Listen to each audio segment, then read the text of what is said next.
Bahraini staged fresh protests against the prolonged detention of opposition leader Sheikh Ali Salman. Police fired tear gas to disperse protesters who gathered outside the cleric's house in a suburb of Manama to demand his immediate release. 5 people were wounded in the violence. Clashes were also reported in other villages. This after the leader of the Al-Wafaq movement, who was arrested on Sunday, was remanded in custody for 7 days pending further investigation. Al-Wafaq has condemned Sheikh Salman's detention. The movement says the move entrenches the tyrannical rule in Bahrain and closes all doors for a political solution. The cleric has been charged with promoting regime change by, quote, force, threats and illegal means, and of insulting the Interior Ministry publicly. He is also accused of inciting people to break the law. The United Nations High Commissioner for Human Rights and the European Union have called on Bahrain to release prominent opposition figure Sheikh Ali Salman. The spokesperson for the UN Human Rights Chief called for the immediate release of Salman and others detained for, quote, merely exercising their rights to freedom of expression and assembly. The EU also warned that the cleric's arrest could further destabilize the country's fragile political environment. Both the UN and the EU urged dialogue and national reconciliation as the only way out of Bahrain's current crisis. Meanwhile, the Lebanese resistance movement Hezbollah warned Manama of repercussions following the arrest of the Bahraini opposition leader. Hezbollah's Deputy Secretary General Sheikh Naim Qasim said the Al Khalifa regime is making a mistake. Well, PressTV's Homolesky gives us more insight on Bahrain's main opposition bloc, Wafaq, and the political tensions in the Persian Gulf Kingdom. Of Sheikh Ali Salman, Secretary General of the Al-Wafaq Society in the tiny kingdom of Bahrain, has aroused a lot of protests. Al-Wafaq has been leading peaceful protests for democratic reforms in the Western Allied country, which has a long history of a crackdown against any kind of opposition. Let's take a closer look at the society. Now, the Al-Wafaq, a national Islamic society, was founded in 2001. To find out why it was established then, we have to go back to the years when former King Isa bin Salman reigned over the country.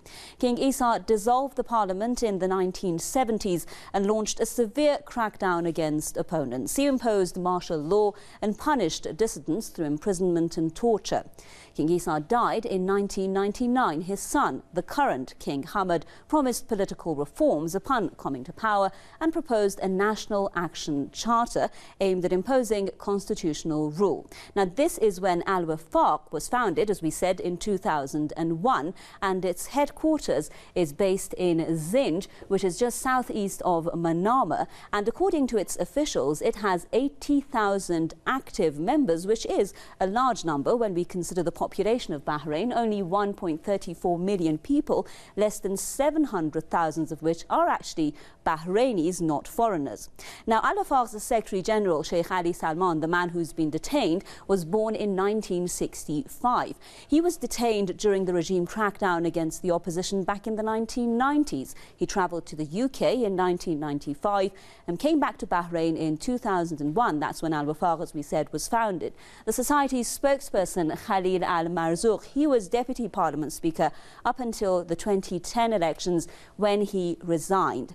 Now, Al-Wafaq, as we say, is the largest party in the country because it can effectively bring hundreds of thousands of people to the country's streets if it wants to, and that is, as we said, a huge number when we consider Bahrain's population. Now, as we said, Bahrain's first parliamentary elections since 1973 was held in 2002, but Al-Wafaq boycotted this election for 2 important reasons.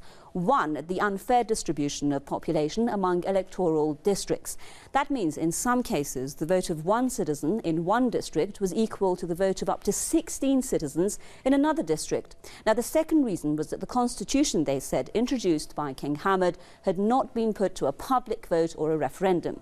Now, in 2006, Al-Wafaq decided to take part in the elections and it won 62% of the popular vote, but it only got 17 of the 40 seats in Parliament, and that was due again to the unfair distribution policy that we spoke about.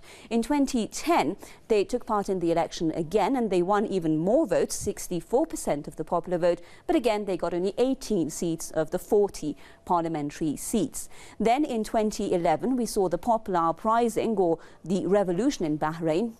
And because of the harsh crackdown all 18 Al-Wafaq MPs resigned. Then in 2014, Al-Wafaq again boycotted the elections over the unfair distribution of voting districts and the ruler's failure, it says, to give Parliament the authority to elect the government.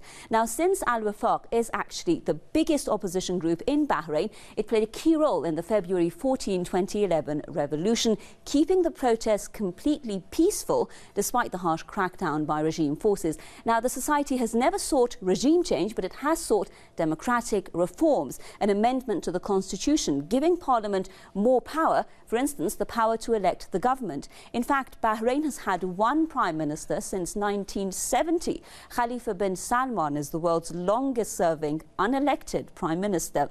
Now, Al-Wafaq has also been demanding an end to sectarian naturalization, aimed at making demographic changes to the country through granting nationality to Sunni foreigners, employing them in the army and security forces who crack down on peaceful protests.